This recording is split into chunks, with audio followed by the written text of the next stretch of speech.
మన ఇంట్లో స్టవ్ వెలిగించడానికి ఉపయోగించే గ్యాస్ సిలిండర్లన్నీ ఎరుపు రంగులోనే ఎందుకుంటాయో తెలుసా? ఎందుకంటే ఎరుపు రంగు డేంజర్ని సూచిస్తుంది. గ్యాస్ సిలిండర్లన్నీ ఇన్ఫ్లేమబుల్, అంటే అవి మండే స్వభావం కలిగి ఉంటాయి. అంతేకాకుండా మిగతా రంగులతో పోలిస్తే ఎరుపు రంగుకి వేవ్ లెంత్ ఎక్కువ దూరంలో ఉన్న స్పష్టంగా కనిపిస్తుంది. ఎరుపు రంగుని తేలిగ్గా గుర్తించవచ్చు. ఈ కారణాల చేతే గ్యాస్ సిలిండర్లన్నిటికీ ఎరుపు రంగును వేస్తారు. అమెరికాలో గ్రే హ్యారింగ్టన్ అనే వ్యక్తిని వర్షపు నీటిని స్టోర్ చేసినందుకు గాను 30 రోజుల పాటు జైల్లో ఉంచారు.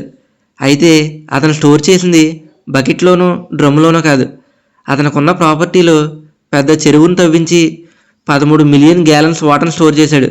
అంటే 39 మిలియన్ లీటర్ల వాటర్.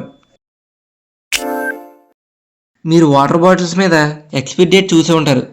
అయితే ఆ ఎక్స్పైరీ డేట్ వాటర్ కోసం అనుకుంటున్నారా? నిజానికి ఆ ఎక్స్పైరీ డేట్ బాటిల్ కోసం వేస్తారు. సాధారణంగా ప్రతి బాటిల్కి 2 సంవత్సరాల వరకు ఎక్స్పైరీ డేట్ ఉంటుంది. ఆ తర్వాత బాటిల్లో ఉన్న ప్లాస్టిక్ నీటిలో చేరడం ప్రారంభమవుతుంది. కాబట్టి ఎక్స్పైరీ డేట్ దాటిన బాటిల్లో ఉన్న వాటర్ని ఎట్టి పరిస్థితుల్లో తాగకూడదు.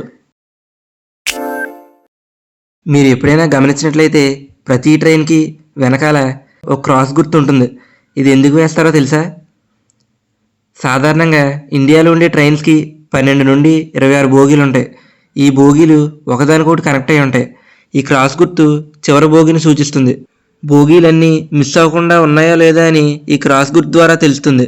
ఈ క్రాస్ గుర్తు ఉన్నట్టయితే అన్ని బోగీలు సరిగా ఉన్నాయని అర్థం, లేకపోతే బోగీలు ఎక్కడో మిస్ అయ్యాయని అర్థం. మీరు ఎప్పుడైనా గమనించినట్లయితే చివరి బోగీ వెనకాల ఒక రెడ్ లైట్ ఉంటుంది. రాత్రిపూట ఈ క్రాస్ గుర్తు కనబడదు కాబట్టి ఈ లైట్ ద్వారా తెలుసుకోవచ్చు. భూమి లోపల భూమిపై కప్పడానికి సరిపడ బంగారం ఉందట.